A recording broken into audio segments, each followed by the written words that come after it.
restaure. Parce que Dieu dit, c'est à cause de ces choses-là que la colère de Dieu vient sur les fils de la rébellion. C'est à cause de cela. À cause de ta cupidité, à cause de ton idolâtrie, à cause de ton égoïsme, à cause de quoi, je ne sais pas. À cause de ton cœur dur, à cause de ta colère, à cause de. Alors, aie l'esprit contrit. Mais maintenant, renoncez à toutes ces choses. C'est l'apôtre Paul qui dit ça. Renoncez à toutes ces choses. C'est le verset 8. Colossiens 3, 8. Renoncez à toutes ces choses. À la colère, à l'animosité. C'est quoi l'animosité? Quelqu'un peut dire? Ouais.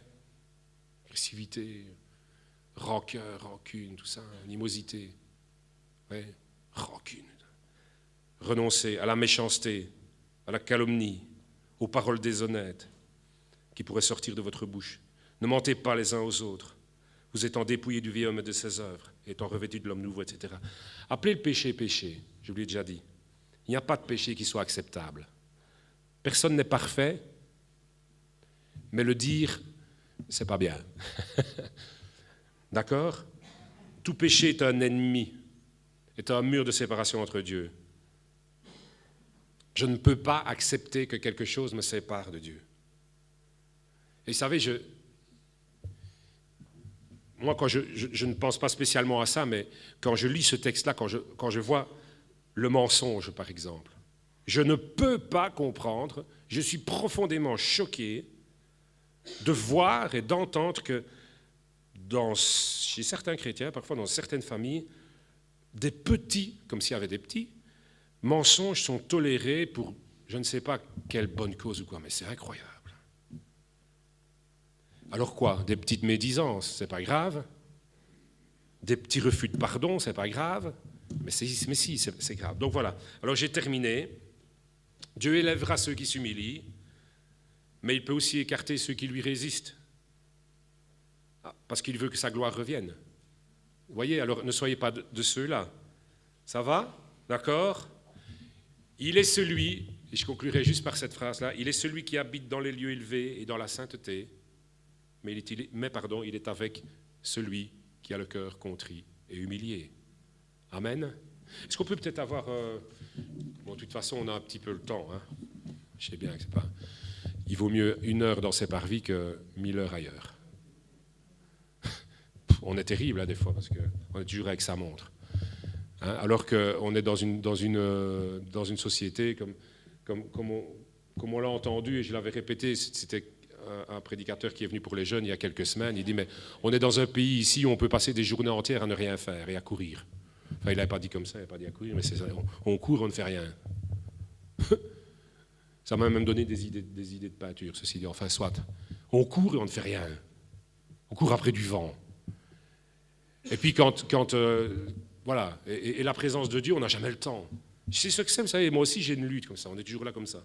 Bon, j'aurais compris quand même. Moi je voudrais qu'on ait un moment de prière, je ne l'avais pas prévu, mais je voudrais qu'on ait un tout petit moment de prière au moins, où on peut s'approcher de Dieu. On peut, voilà. Et Seigneur, voilà, nous courbons nos têtes, ça va? Et nous prions, et nous disons, Seigneur, ce matin, je veux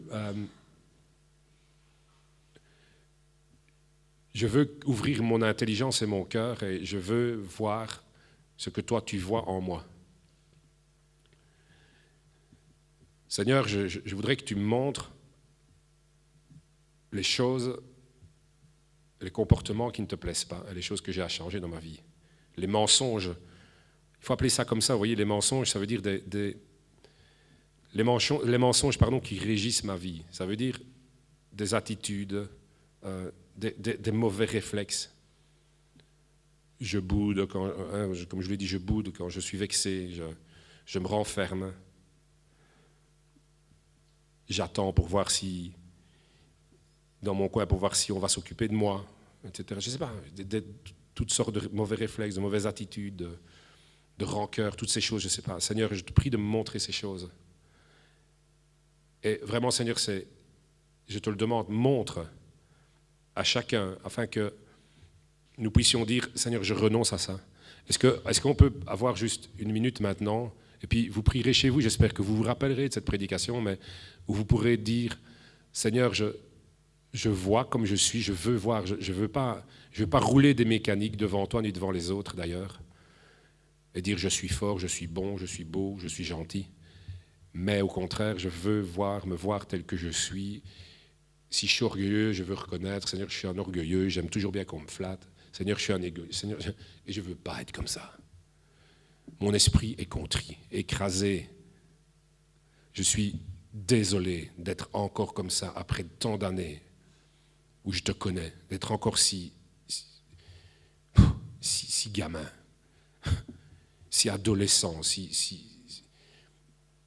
puéril. Je te demande pardon d'être encore comme ça. Et je veux changer. Je veux changer. Je veux être un adulte responsable, plein d'amour pour les autres, qui ne râle pas, qui aime, qui ne s'excuse pas toujours, qui ne se justifie pas toujours, qui ne trouve pas toujours les bonnes raisons pour ne pas être comme il devrait être. Non, je veux prendre mes responsabilités et être celui que tu veux que je sois, quelles que soient les circonstances, parce que toi-même, le premier, tu m'as montré l'exemple. Et c'est vraiment ma prière ce matin. Je te dis Amen. Amen.